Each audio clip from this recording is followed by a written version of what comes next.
Thème de les déplacements, partie 1, mouvement et force, chapitre 2, force et mouvement de rotation. Donc après les mouvements de translation, nous allons voir les mouvements de rotation, où donc là les objets étudiés ont des trajectoires qui forment des cercles autour d'un axe de rotation. Ça, c'est très simple. Chose importante, ce n'est pas forcément la force qui a de l'importance dans les mouvements de rotation pour mettre en mouvement, mais c'est plutôt ce qu'on appelle le moment.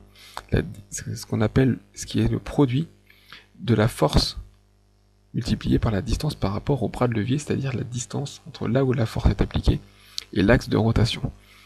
Donc, on a ce qu'on appelle la droite d'action.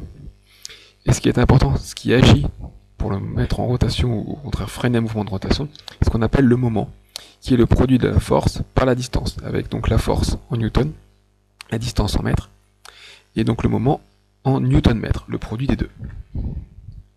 On peut parfois avoir aussi affaire à des couples de force. Alors pour que les couples soient, pour avoir affaire à des couples, il faut avoir une intensité égale, une direction identique et un sens opposé. Comme on peut voir pour le dévissement de l'écrou du pneu. Là, on retrouve la même formule qu'avant. Le moment, c'est la force fois le déplacement avec le moment en newton-mètre, la force en newton et la distance en mètres.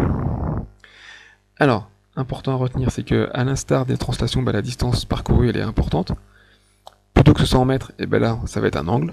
Et donc les angles, l'unité légale sont les radians, symbole à rad, et on les note θ.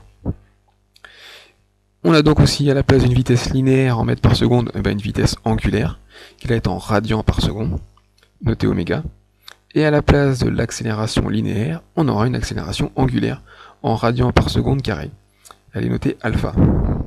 Enfin, chose importante, ce n'est pas la masse de l'objet qui compte, c'est ce qu'on appelle son moment d'inertie, à ne pas confondre avec le moment tout court.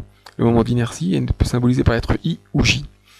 Et donc son unité, c'est en kilogrammes mètre carré. Alors selon la forme, là vous voyez un cylindre, une boule ou une barre, ça sera toujours donné à partir de la masse et du rayon. Comment retrouver? Après, vous allez voir que les formules sont strictement identiques au mouvement de translation.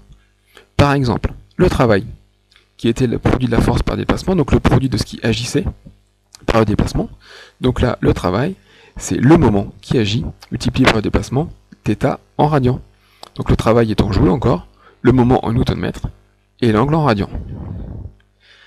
Pareil avec la puissance qu'on avait vu en fin de chapitre précédent, qui est le rapport de l'énergie sur le temps, et donc par développement, le produit de ce qui agit, qui était la force par la vitesse, et donc là ça devient m, le moment, fois oméga.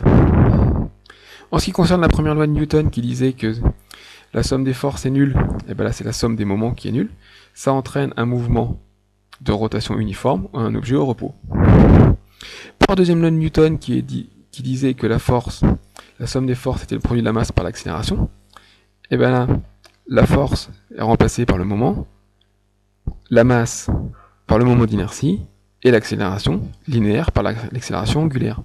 Du coup, le moment m, c'est le produit du moment d'inertie j, fois alpha, l'accélération en radians par seconde carré. Et enfin, le travail, c'est toujours la même formule à comparer. La moitié de ce qui résiste par la vitesse au carré. Sauf que là, ce qui résiste, c'est le moment d'inertie, j, et la vitesse, c'est la vitesse angulaire. Donc l'énergie cinétique, c'est 1/2 de j oméga carré. Enfin, pour passer d'un mouvement linéaire à un mouvement angulaire, le rapport, c'est le rayon. Donc je rappelle que la distance d, c'est l'angle θ fois r, le rayon. La vitesse, pareil, linéaire, c'est le produit de la vitesse angulaire fois le rayon.